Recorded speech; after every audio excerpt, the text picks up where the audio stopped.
They make you stand on a crate like a sack of oats. Your boots are caked in mud. Your hands are tied at the wrists. Not because you tried to run, but because you didn't cry. It's quiet, which makes it worse. No shouting, no mercy. Just the auctioneer's voice, dry as dust, clean as paper. Lot 37, settler girl, 19, can cook, mend, and bear.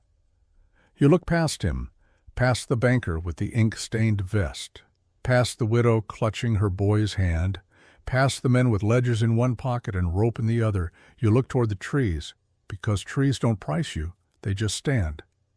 Your father isn't here. He signed the papers and rode off before they called your name, said something about debts needing closing, and you'll thank me later. You won't. You promised yourself that when the second bid rose higher than what he owed. The first man to speak offers 2 horses and a barrel of corn. The second man raises him with gold coins, real ones, not script. The crowd stirs. Crawford, the banker, leans forward. He smells victory. But then the third man steps forward, not from the crowd, from the shade of a cedar tree. He's taller than the others, braids over both shoulders, wearing buckskin laced with old bone and weather. He says nothing, just holds out a small leather pouch, then drops it at the auctioneer's feet. The sound is soft, but final. Gold, real, private. More than the others, Crawford protests. This isn't legal tender. The auctioneer glances at the crowd, then shrugs. Enough gold buys anything. You are not asked what you want, but you are untied, and the man who paid says only one thing, come. Then turns his back, walks toward the trees. You don't move at first. Then your feet begin to follow, not out of trust, out of clarity, because everyone behind you now sees you as paid for, but no one knows what you cost. You ride behind him, 1 horse, 2 riders. He doesn't look back, doesn't touch you, doesn't ask your name. But every mile between you and the auction crate feels like something being returned, not ownership, breath. That night, he builds a fire, places your blanket on the dry side of the log, hands you a tin cup of water, sleeps 10 feet away. You don't thank him. You just stay awake long enough to hear yourself breathing, and to whisper, when you're sure he can't hear, "My name is Elizabeth." The trees don't answer, but the wind softens and the stars refuse to blink. You close your eyes and dream of crates catching fire, one by one. If this kind of story moves you, feel free to subscribe. I tell them here often. Tell me where you're listening from and what time it is for you. Now dim the lights. Maybe turn on a fan for that soft background hum. And let's ease into tonight's journey together. You wake before he does. The fire is embers. The horse grazes quietly nearby, still saddled, still waiting. You sit up slowly. Your body aches from the ride. Not the speed, but the posture, the stillness. He sleeps with his back to you. No blanket, no weapon in hand. Just breath. Steady, measured, like someone who isn't afraid of what might come in the dark. You envy that. By midday you reach the edge of a wooded basin. He stops the horse, dismounts without a word, and gestures for you to do the same. You hesitate. He doesn't push, but he doesn't wait either. He starts unpacking supplies, not hurried, just practiced. You climb down. Your legs tremble. You curse the crate in your head, how it forced you to stand still too long. He notices, but says nothing, just tosses you a strip of dried meat. You catch it, eat without asking.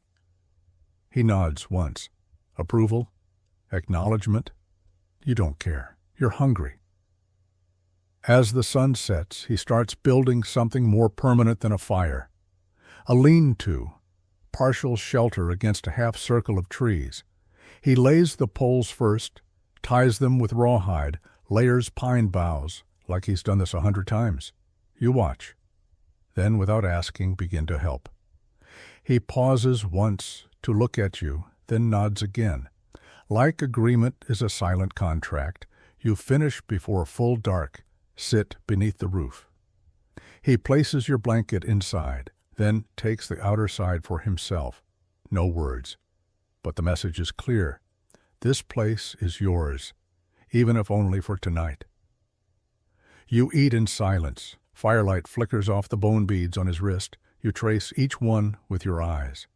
They look old, worn, earned. You ask, "Why did you do it?" He doesn't answer.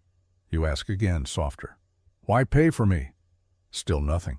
Then finally, he reaches into his satchel, pulls out a strip of parchment, unrolls it. You lean closer. It's a ledger. Your name, the auction date, debt amount, your father's signature, and beneath it, void, paid in full. Stamped not by Crawford, but someone else. A seal you don't recognize, but somehow trust. He points to it, then points to you, then lays the parchment in the fire. You watch it curl, blacken, disappear. He still hasn't spoken, but he's answered. You say, "That wasn't just money." He shrugs once, then turns to the fire.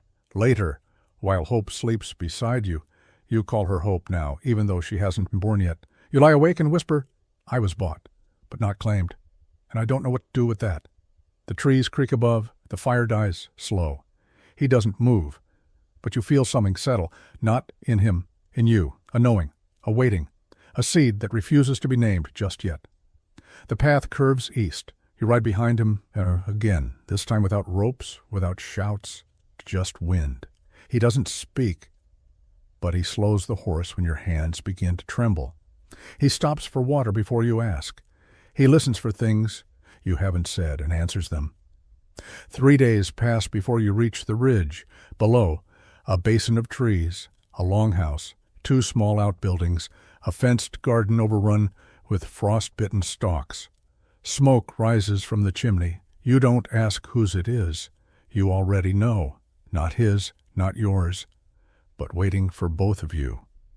He dismounts, hands you the reins, not to lead, to choose. You hold them. Don't move. Then step down. Slow. Steady. You walk toward the cabin. The door is open. No lock. No voice. Inside, a hearth, a cot, a table with no chair, and a wall hung with symbols you don't know. He doesn't follow, just waits outside, as if crossing that threshold must be yours, and yours alone. You enter. The floor creaks, the hearth is cold, but it smells like cedar and lye soap, like someone cleaned, not recently, but intentionally. You place your bag on the ground, turn to the door. He's gone.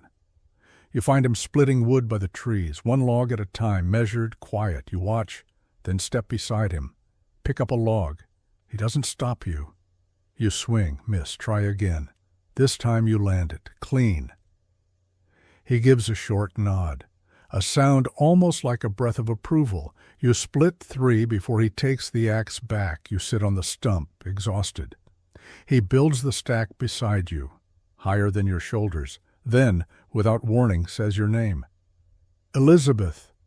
1 word, but spoken like something earned. You don't answer, not right away. You let it rest between you, then say, "Yours." He looks toward the cabin, then back to the woodpile, then nods once. You know he's not talking about ownership, he's talking about responsibility. You say, "I'll help." He replies low, "You already did."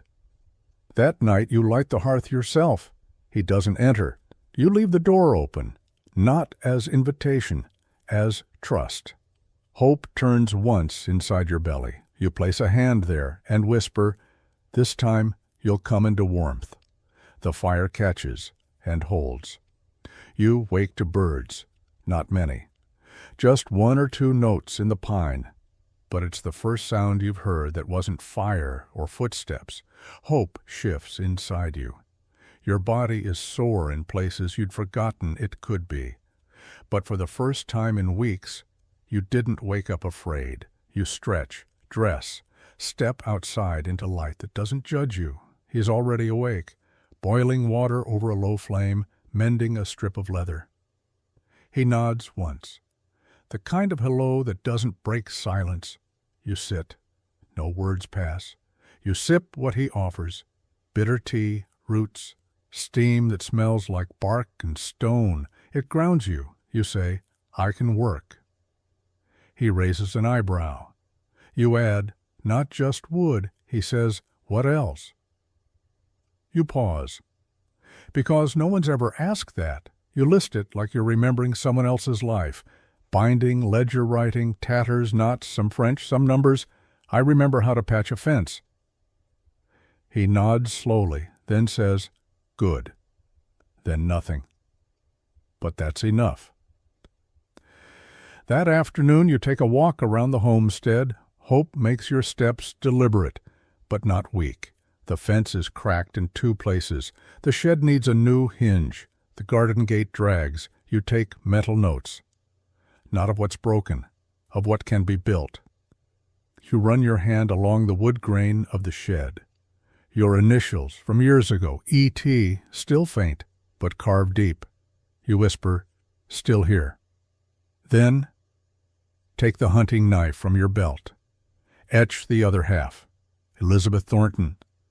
Below it, you carve one more word. Free. When he sees it, he doesn't speak. But that night, there's a second blanket folded at the end of your cot, and a chair added to the table. Subtle rearrangements, like someone making room without pretending they own what's coming. After dinner, you sit outside. Hope presses against your spine from inside. He sits across the yard, sharpening a blade. You ask, do you want me to stay? He doesn't look up, just says, you're not something I keep, you're something that breathes. You close your eyes. Feel hope shift again. You say, I'll breathe here for a while.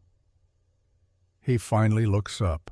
The fire reflects in his eyes. He says, good, and nothing more, because breath is enough. For now. The judge arrives on a Monday. You know it's a Monday because you've started keeping track again, not with a calendar, with rhythm. You stir the ashes at dawn, check the fence after tea, feel hope stretch near your ribs before sunset.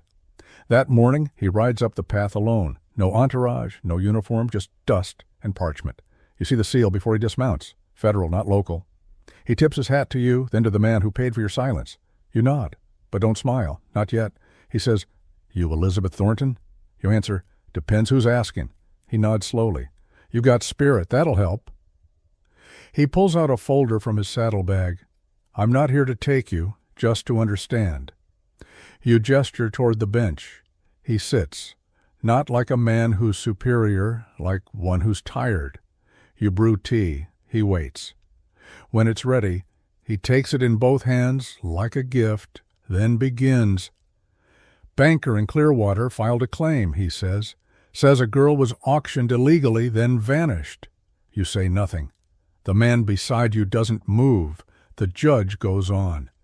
He says gold was used, claims tribal interference. He sips the tea. Man named Crawford, ring a bell? You nod once. He didn't buy me. He lost the bid. The judge glances at the man beside you. And you? He answers finally, low, even. I paid, didn't take. The judge lifts an eyebrow. You're the one who walked away after. He nods.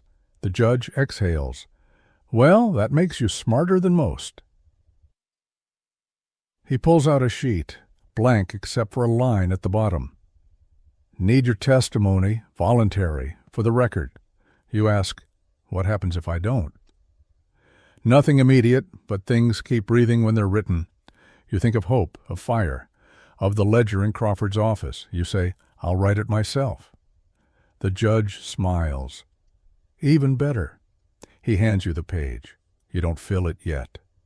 But you place it beside your plate like something earned. That night you watch the judge sleep on the porch. Blanket tucked around him, hat over his eyes, not because he's afraid, because he trusts the place. You sit beside the hearth, begin to write. They sold me, but he didn't buy, he witnessed. He waited. He gave me the time to choose. Hope stirs nearby. You add one more line. And this time, I'm choosing. The judge leaves at dawn. You pack him a satchel, bread, dried meat, a tin of tea. He takes the pouch with both hands, says, "I'll file it quiet, but firm." You nod. He adds, "Might send word again, or someone might come instead." You ask, "Someone like who?" He shrugs. "Depends how loud your name becomes."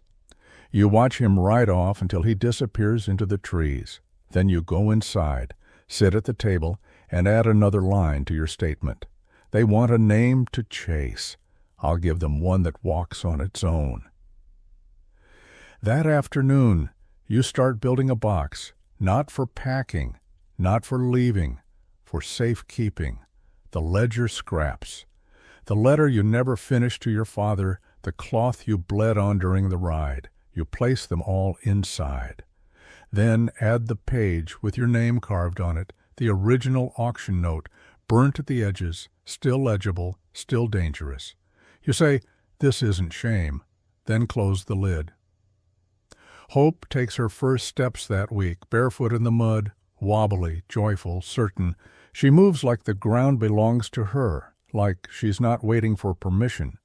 You laugh louder than you mean to. Tall Elk hears from the shed, walks out, sees her. Doesn't speak, just crouches low, opens his arms, waits. She runs straight to him, collides with his chest, clings to his braid. He doesn't lift her. He lets her stay grounded. You watch from the door and feel something soft uncoil in your chest, something like pride. But deeper, something that says, "We've begun." That night he sets a small bundle beside your bed. You unwrap it. A bone carving, small, delicate. Your initials, her name, and one more mark, 2 open palms cupped. You ask, "What does it mean?" He answers, "Given, not taken." You place it beside the box, not hidden, just placed, like a fact, like a line in the soil, like the truth beneath everything else they'll try to write.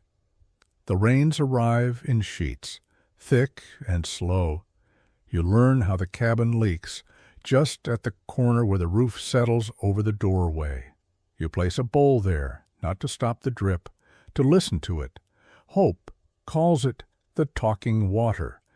You agree, because some things don't need to be fixed, only heard. You spend more time in the garden. The ground is still rough, full of old roots and half-buried rocks. You unearth a tin button, a child's wooden spoon, a horseshoe. You keep them on the windowsill like relics. You ask Tall Elk if he remembers who lived here before. He says they left when the river changed. Then adds, "But not before planting beans." You say, "They left something behind." He nods. "So will we." You find Hope talking to herself now, not full sentences, just sounds stitched into rhythm. You recognize pieces, the word for fire, a name you haven't spoken in weeks. She says it while pointing to the carving he gave you. You ask, "Do you remember where that came from?" She nods, then presses her forehead to your knee. You run your hand through her hair and say, "Me too." Thomas arrives that evening, on foot, socks soaked, face drawn tight. He doesn't speak at first, just hands you a folded page. It's from the judge, written in tight script. "Crawford is assembling a committee. They'll push for legal seizure, not just land, custody." You sit down, hold the letter like something fragile. You ask, "What does he mean?" Thomas swallows. "They want hope."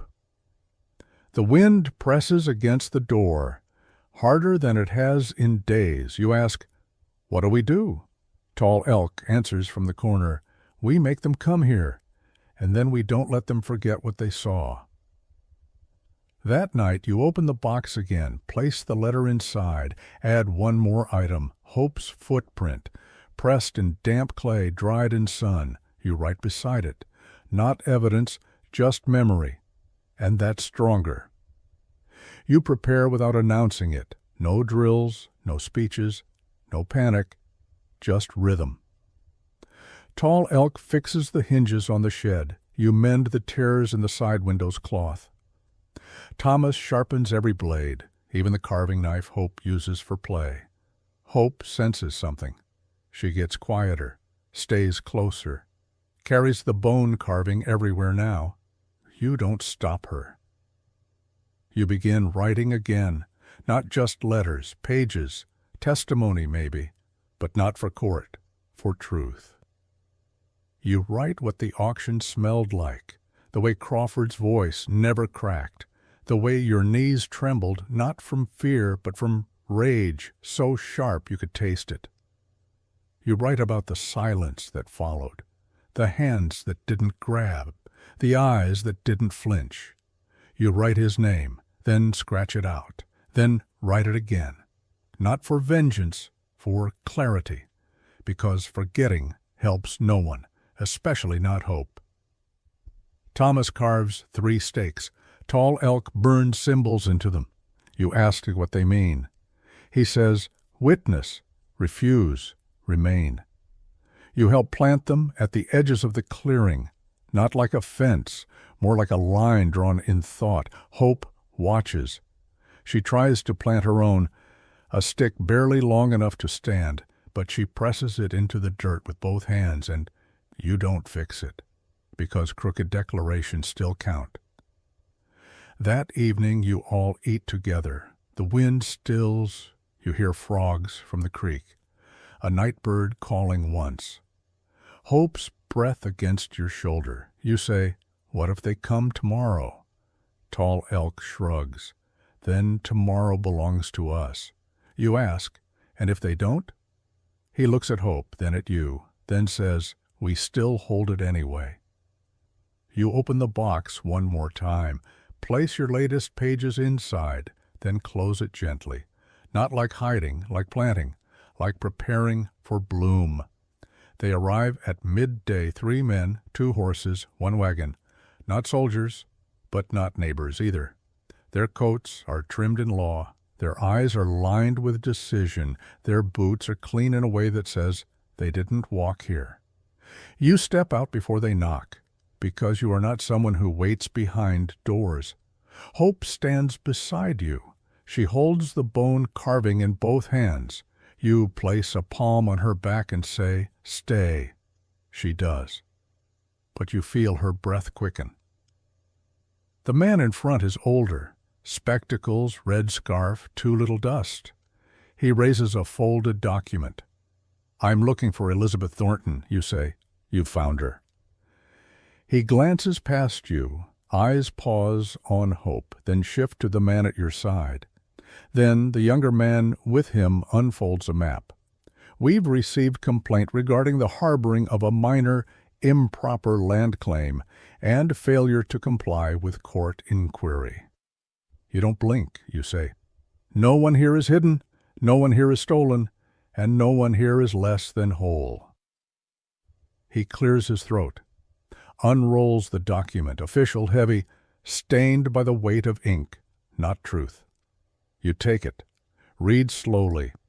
It's signed by someone who's never seen your face, written by someone who only knew you on paper, stamped by a system that always moves faster than healing. You ask, may I respond? He hesitates, then nods. You turn, walk inside, return with a box. You would open it, place the following item on the porch step. The burnt ledger, the original auction page, Hope's footprint in clay. A page from your journal marked, she was never yours to retrieve, she was only ever mine to protect. The man kneels, reads each one, no rush, no rebuttal. Then looks at Hope, then at you, then says, I'm going to pretend I didn't find you. He gathers his things, mounts his horse, and without looking back rides into the trees. The others follow. The wagon turns without sound. You sit down on the step. Hope curls beside you. Tall elk brings water. Thomas adds 2 more stakes to the edge of the clearing. You whisper, not a war, but a decision.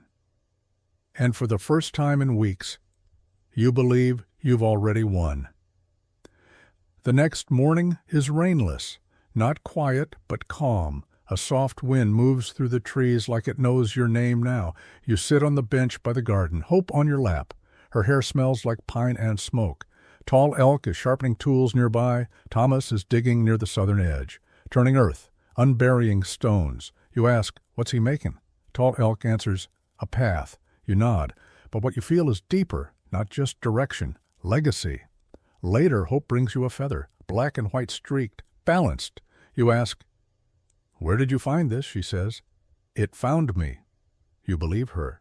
You place it inside the box beside the burnt ledger, a gift from the land, or from memory. Same thing now. You begin sewing again, not out of need, out of rhythm. Your hands crave repetition. You stitch patterns into cloth, 2 lines crossing over and under, not words, but language. One day someone will read it. They'll understand, even if no one teaches them how. A girl arrives at dusk. No horse, no shoes, only a scarf in her hand, crumpled, red, with a single word stitched into the corner. Free. You open the door before she knocks. She doesn't ask to stay. But she doesn't walk away either. You make a place at the table. She sits, eats slow, sleeps hard. The next morning she helps gather water like she's always known the way. You never ask what she left behind. She never asks where she is now. Some arrivals don't need explanation, only space. You add her name to a scrap of paper, place it inside the box, folded beside Hope's print and the torn contract. Then you write, there's no need for permission when what's built is already breathing. The wind doesn't answer, but it moves gently through the clearing, like a curtain parting for something sacred. Spring comes without announcement. No first flower, no sudden thaw, just fewer coats in the morning and more footprints left behind. Hope no longer toddles. She runs, not from things, but toward them. She chases wind, shadows, new girls with stories she doesn't need to hear to understand. You watch her and wonder how many pieces of your name she'll ever carry and how many she'll choose to let go. Thomas finishes the path. It winds from the main cabin to the lower creek. He lines it with flat stones, none matching. He says, they shouldn't match. That's how you know people walked here. You write that down in your journal, in your memory, on the palm of your hand, with ash, just for one day. The girl, her name is Elsie now, begins gathering wood before the sun rises. She hums while she works, a sound no one taught her, that belongs to this place. You ask her once where she came from. She says, I don't remember, only that there were numbers on the wall and no one ever said my name. You tell her, say it now. She does. Elsie. Then she smiles. It doesn't tremble this time. That afternoon you build a second box, not for proof, for hope. You carve Hope's name into the lid. Inside you place the feather, a stitched scrap from her old blanket, the spoon she tried to sharpen like Thomas, a seed from the first tomato that survived frost. You don't lock it. You leave it on the porch, because someday she'll open it and know none of this was a gift. It was all her doing. Tall Elk places a rock at the center of the garden, flat, wide. He carves one word in his own language. You ask what it means. He says, home, then adds, but not the kind you leave. You whisper, the kind you return to. He doesn't answer, just keeps carving. You stand beside him. The sun warms your shoulder. Hope runs through rows of green that weren't there last season.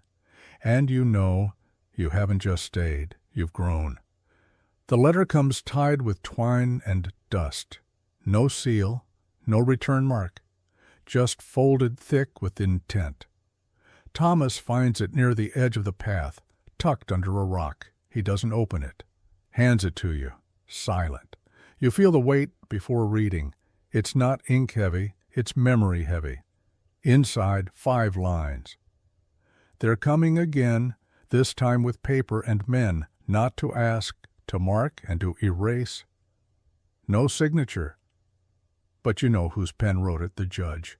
Or someone who once listened to him. You read it twice, then place it inside the first box, not for safekeeping, for proof that you were warned and didn't run. You gather the others. No panic, just preparation. Elsie starts boiling water. Thomas checks the fence. Tall Elk walks the perimeter, leaving fresh lines in the dirt with his staff. Hope gathers stones, not because she's told to, because she sees you do it. You say, only the ones with color. She smiles. Brings you 3, 1 red, 1 gray, 1 blue with a crack. You place them by the door, 3 choices, 3 reminders. You whisper, they won't decide what stays. At dusk, you sit on the porch, everyone around you. No one says what you're waiting for, but the air carries it, like static before lightning. You speak softly. They'll want names, dates, proof we never should have planted here. Tall Elk nods. But the ground remembers. Elsie says, so will I. You squeeze her hand. Hope curls against your side. Thomas rests his blade on his knee and dull side up. You all wait, together, as chosen, not claimed. That night you sleep with the boxes at your feet, one for the past, one for her, both open, both unfinished. Because this isn't a closing, it's a defense, built with breath, held in memory, and ready for whatever calls itself law. They arrive with papers, not guns. But you've seen what papers can do. 4 men, 3 ledgers, 2 boots too clean to belong to this soil.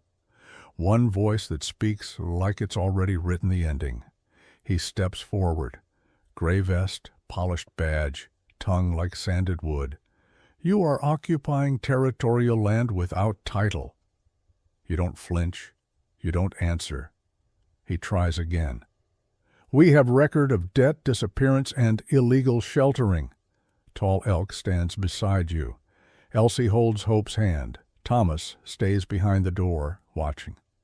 You breathe once, then speak. Record what you want, but don't confuse ink with truth.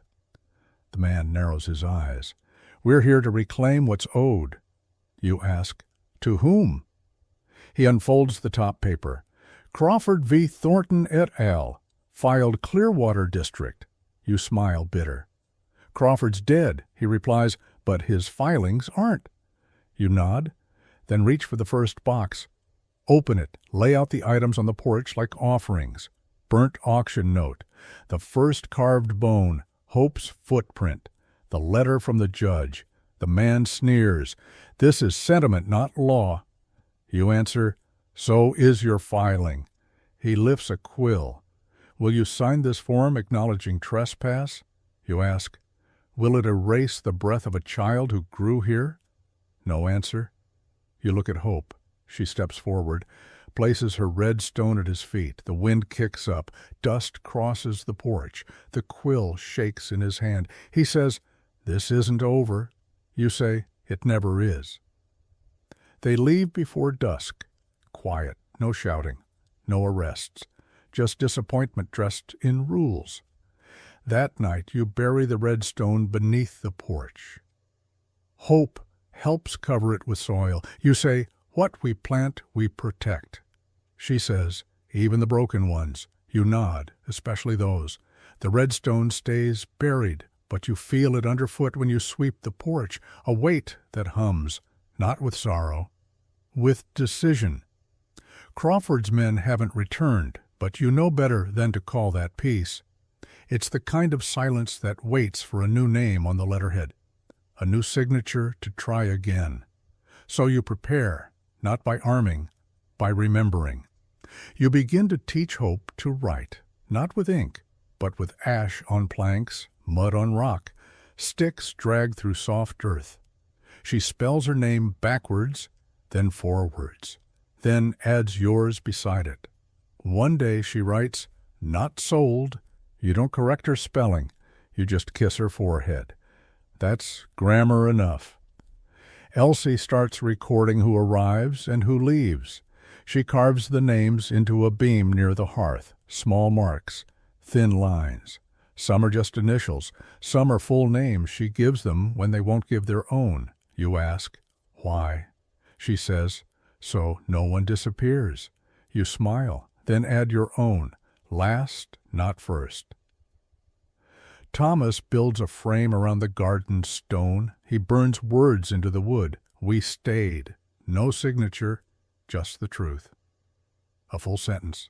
A map. You sit one evening beside tall elk. The fire is low. The moon is bright. Hope is asleep in your lap. You say, "They'll come again." He nods. "They always do." You ask, "Are you afraid?" He shakes his head. "Not of them. Only of forgetting." You look toward the boxes inside, still open, still filling, still becoming. You say, "That's why we keep writing." He says, "That's why we keep staying." And in that moment you understand. This isn't just home. It's resistance written in permanence. The wind shifts again. You feel it before you hear it. Not cold, not sharp, just final, like something closing without locking. You sit on the porch, Hope beside you, her fingers tracing circles in the wood grain. She hums, a tune no one taught her, or maybe one the land did. You lean back, the old chair creaking in rhythm. Inside, the others sleep. Thomas curled near the hearth. Elsie, with her notebook open on her chest. Tall elk on the floor, breathing deep, one palm resting on the door frame. The boxes sit where they've always been, still filling, still open. But tonight, they feel less like defenses, more like archives. Memory arranged as protection, not weapon, not wound, just truth. Hope asks, "Will they come again?" You look up at the sky, stars as far as memory reaches, then down at her hands, ink-stained, scarred, joyful. You say, "Maybe." She asks, "Will they try to take it?"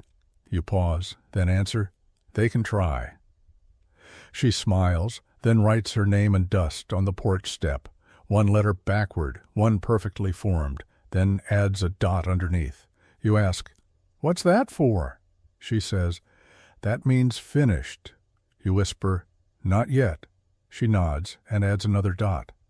Later, when you're alone, you open your journal for the final time, not to write, to reread. The first page still smells like ash. You trace the words, "They sold me, but he didn't buy, he waited." You add one last sentence, "And I stayed, not because I was kept, but because I began."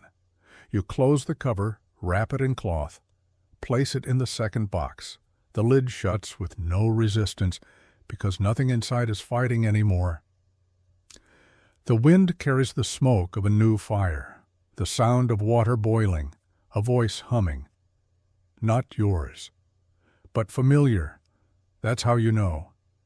You are no longer the only author. You're just the one who wrote the first page.